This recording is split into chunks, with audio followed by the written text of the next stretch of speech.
جی ناظرین السلام علیکم، میں رانا ریاست علی۔ ناظرین، جب وفاق میں بھی حکومت میرے شیر کی ہو اور پنجاب جیسے بڑے صوبے پر بھی راج میرے شیر کا ہو تو پھر سوال بنتا ہے کہ میرا شیر انتخابی میدان میں اترنے سے کیوں کترا رہا ہے۔ سب سے بڑا مخالف تو جیل میں ہے، میدان کھلا ہے، صورتحال تو وہی ہے، سنیا ہو جان گلیاں تے وچ مرزا یار پھرے، پھر بھی میرا شیر خاموش کیوں ہے؟ بلدیاتی الیکشن سے کنی کیوں کترائی جا رہی ہے؟ یہ صرف نون لیگ کی بات نہیں، یہ تو ہماری پوری سیاسی روایت کا حصہ ہے۔ اقتدار میں آنے سے پہلے ہر جماعت عوام کو اختیار دینے کے وعدے کرتی ہے، بلدیاتی نظام کے گن گاتی ہے، مگر جیسے ہی اقتدار کی کرسی نصیب ہوتی ہے، نچلی سطح کے ادارے نچلی سطح پر ہی رہ جاتے ہیں۔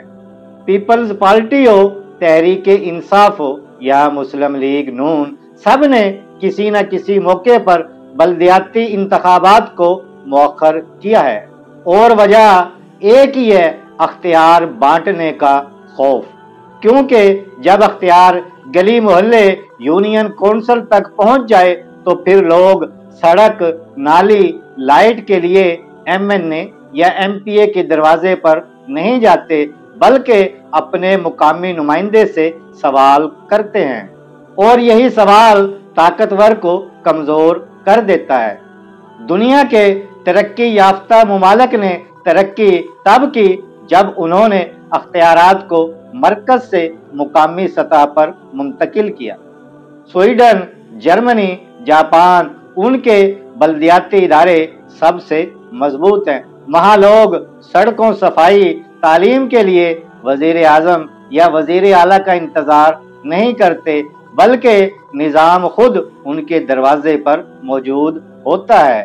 تو سوال یہ ہے، کیا ہماری جمہوریت صرف اسمبلیوں تک محدود ہے یا عوام تک بھی پہنچنے کا حوصلہ رکھتی ہے؟ اگر واقعی ہم جمہوریت پر یقین رکھتے ہیں تو پھر بلدیاتی الیکشن سے فرار کیوں؟ اختیار بانٹنے سے ڈر کیوں؟ شاید جمہوریت کا اصل امتحان ووٹ لینے میں نہیں بلکہ اختیار دینے میں ہے۔ اب دیکھنا یہ ہے کہ میرا شیر واقعی دھاڑے گا یا بلدیاتی الیکشن کے نام سے پھر خاموش ہو جائے گا۔ یہ تو آنے والا وقت ہی بتائے گا۔ آپ کی بلدیاتی الیکشن کے حوالے سے کیا رائے ہے؟